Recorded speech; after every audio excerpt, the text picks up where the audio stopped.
The trail. My girlfriend and I live in a small town in New Jersey, right by the Delaware River.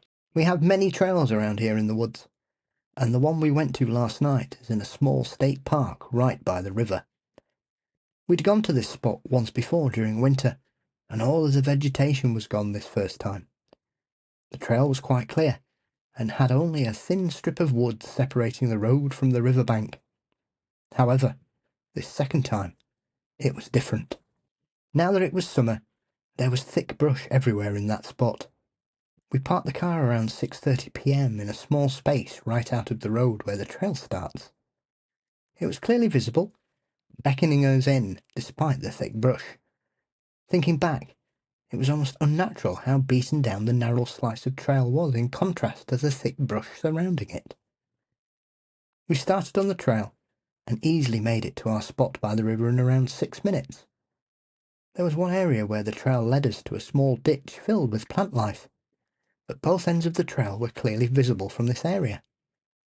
After passing through, we passed a big tree with thick roots coming out from the ground, and made it our spot by the river.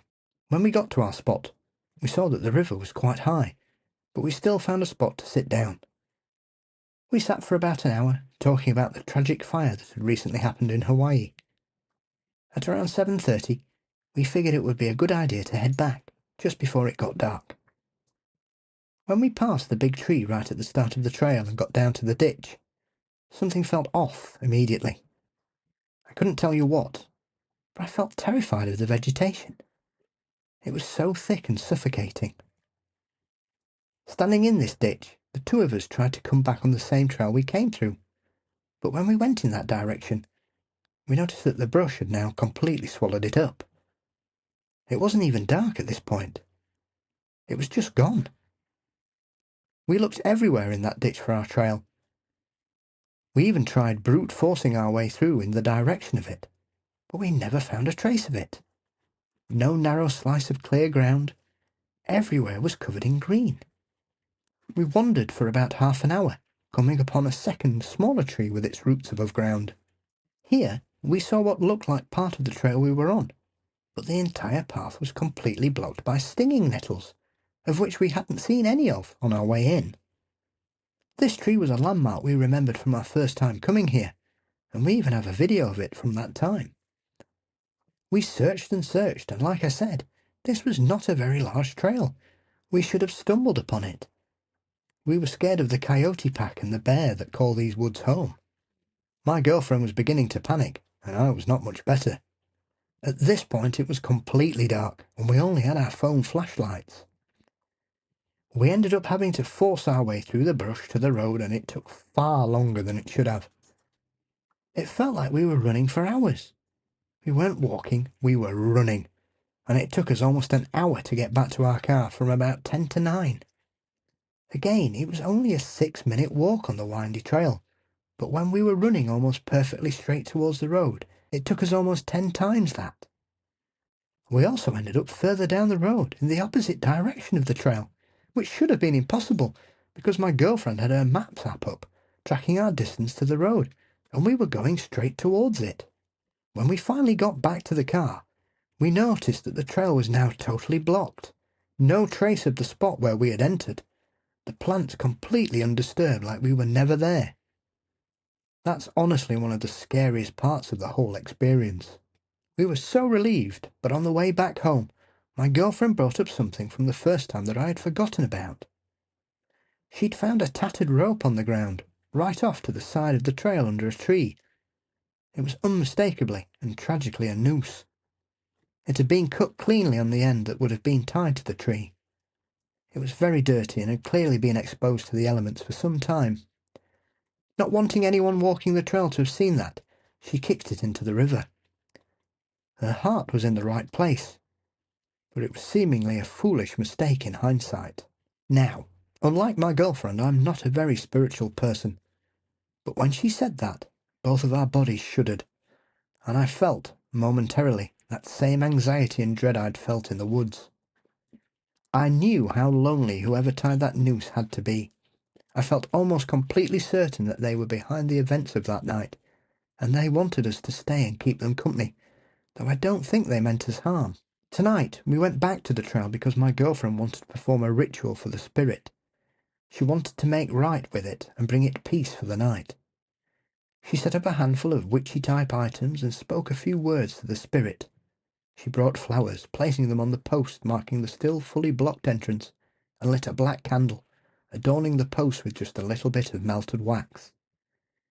She said a few words and explained how we meant no harm, and apologised for kicking the rope into the river. As she poured this wax, I saw something that I still doubt, but I feel like it's worth mentioning. Below the arching plants to the immediate left of the first post, I saw an amorphous blob of some kind. It didn't seem like a trick of the light, as it was dark, and we only had a small lantern and the candle illuminating the area. It seemed to reach out to her, not in a violent or negative way, but in a longing and desperate manner. Still, I was terrified something would grab and take her deeper into the brush. She was incredibly calm, though, and upon pouring the wax and stepping away, the presence disappeared. We sat down in front of the post and kept the candle lit. It was the calmest candle I've ever seen. The flame slowly drifted and flickering back and forth between my girlfriend and I, as if looking at us and checking us out. As we waited longer, the candle would grow calmer. Finally, as the stick of incense we were burning began to reach its end, the candle flame began to drift slowly away from us and pointed towards the woods. "Are you ready to return home?" I asked. The candle flame began to flicker slightly, swinging side to side and then settling calmly centered, as if to say, "Okay, I'm ready." When the incense finished burning, we blew out the candle and got back in our car. We then tossed our last couple of flowers into the river at dock upstream, so they would make it to the trail. We both felt tired and relaxed after this whole experience, and my girlfriend says that we had made peace with that spirit. We want to go back someday, but only during the day, and only in fall and winter when the brush has cleared and we can't become trapped by it. But I'm hoping we can keep it company. Now, far be it for me to correct someone on their experience, Paul, because ultimately, we're just pissing in the wind here. We don't know for sure, but I don't think whatever happened had anything to do with kicking a rope, because I've never heard of. Again, who knows? I'm not an expert, but I've never heard of, the spirit can actually alter the physical world around you. I feel like you're dealing with something more substantial there. Yeah, I think sometimes an explanation can be applied to a situation that has no relevance, and I think this is it. Yeah, I think this was a comforting story that allowed them to not just make sense of the experience, but to control it. I think that's what this was. Yeah, definitely. They're very lucky. It could have ended up like Willow Creek, so I'm just glad they got out. Well, yeah, I do love how it's always, well, it could be Willow Creek, which really kind of works in any circumstance. Well, your DNA was destroyed by nuclear waste at Chernobyl. Well, it's still not Willow Creek. No. They're still not throwing your smalls up a tree to tell you to leave. Oh, man. Something else that jumped out at me about this one is the black orb thing. That's cropped up a number of times lately on the show. Yeah. And I'd never heard of kind of black ooze prior to its first appearance on the Chicago episode. Did you? I've come across it, but mostly in occult literature rather than experience. Oh, interesting. What's the context there? It's usually some kind of demonic or evil force manifesting itself. Dennis Wheatley mentions it quite a lot in his writings. Oh, okay. Interesting. Like some kind of malevolent, powerful, evil blob that seems to be tantalizingly tempting but dangerous at the same time. Oh, interesting. And it's sort of fascinating then that what we're seeing now is we're kind of seeing that, but without the context. Yes. Because we don't have that in the popular consciousness anymore. I'm sad to say that, it's the level of discourse we're operating at, generally speaking, is not great.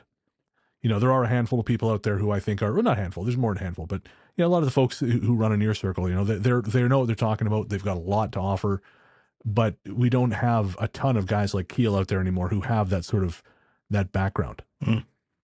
Actually, one group who does seem to have their shit figured out is Greg and Dana Newkirk. Yes. And I've rented their new movie, The Unbinding. I haven't had a chance to watch it yet.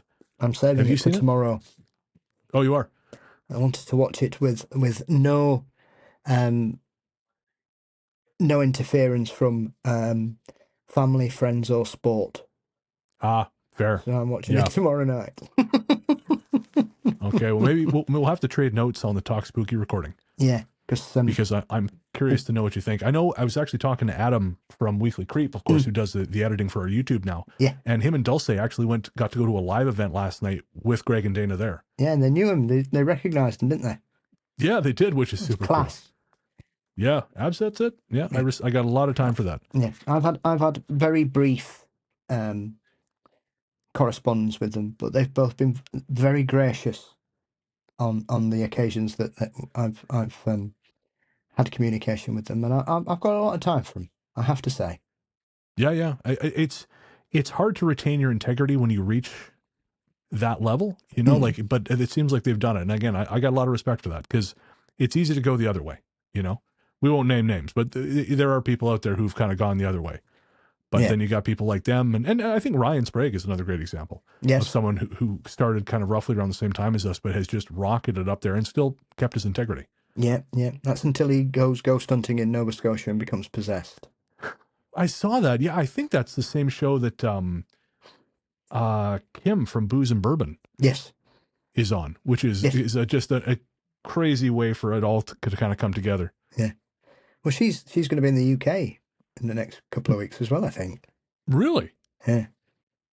Oh shit! I hadn't seen that. I follow her on socials, but I must have missed it. She mentioned it in passing to somebody, and I can't remember who it was. I think it's Daryl Marston who's over Oh, okay. because there's a Festival of the Unexplained currently going on over here Right. in the UK. And Daryl's one of that, and he'd been to Chester, which is obviously a place I know very well because my auntie used to live there, and Right. And I've wandered Chester many a time. I haven't been. It's somewhere I'd like to go quite soon. Actually, I haven't been there for a very long time, and it's a beautiful city, and full of mystery and history, and it's got a bit of everything as Chester, from the Druids and allegedly the seat of King Arthur. And Oh, okay. Roman. Is it a Chesterfield? No. The only thing Chesterfield has that Chester doesn't is a crooked spire, because the devil didn't like where he was. That's the story. We've The all been reality there. is they used their own wood when they built the church, and it's warped over the years. It is a remarkable thing. It's a remarkable thing it's still up. So using the wrong building materials in construction is kind of a British tradition. Yes, especially in schools. Yes. There seems to be the buzz term now. All children's school uniforms now include hard hats and high-vis vests. It's a very niche English joke, but our British listeners are understanding it and kind of weeping softly into their tax dollars. I'm shocked because I can't remember listening to a discussion on the radio 2 years ago talking about this very subject, about our collapsing hospitals, which had used the same material, and certain hospitals were basically being held together with elastic bands and blue tack. And then 2 years ago, like, nobody was aware of it. Well, we were. Even I knew about it 2 years ago. You know, I don't need in to know. fairness, Why I do don't I think know there's about anyone. shit concrete? Why on earth am I going to have any interest in shit concrete? And yet I knew about it apparently before the government. I mean, I was going to say, in fairness, there's been so much turnover in number 10. It may be that there's no one left from 2 years ago in there. Yeah, but it takes them 2 years to find all the notes from the previous government because they change that often. But, well, we've only got 15 months of them left. There we go. And then we'll good have riddance. and then I'll be annoyed with the new leader. Well, naturally, yeah. Just briefly talking about Kim from formerly of Booze and Bourbon. You know, I knew Kim was going to go places when we first exchanged a message on Instagram back in, because they were on episode 67, I think it was, The Bleak East. And it was a little while before that we kind of talked on Instagram, and I remember thinking to myself, okay, yeah, this person is gonna do the thing, because she was talking about how she had to prep episodes for when they were away or when they couldn't record, so there was no break in the release schedule. And I thought anyone who's at this level, who's thinking that far ahead, that person is going to make it happen. And she has absolutely done that. Yeah. Yeah. Nice lady. She is. Both her and Jen were really cool on the show. Yeah. I haven't spoken to Jen in a very long time, but every now and again I'll trade a message with Kim and just say she's doing very well, and it's well deserved. Yeah. And Jen had incredible eyebrows. She did. I've got great eyebrows, but hers were even better than mine. Funny enough, Nick just had her eyebrows tinted because my sister's wedding's coming up. But obviously when it's first done, she had them plucked and shaped and tinted. And of course, when it's first done, they're quite stark, quite dramatic. And she was very self-conscious about it. So she kept making Groucho Marx eyes at me, which I'm not even going to try and do here. But she'd see me looking at her and she'd go, "Stop looking." And I'd say, no, it's not that. And then she'd do the eyebrows and I would just go to pieces. I would just collapse. And now I can't help it. They're totally gone back to normal, but I still look, and she just keeps doing it, and I'm probably just going to laugh myself to death here at some point. Yes, well, the great and wonderful Groucho Marx.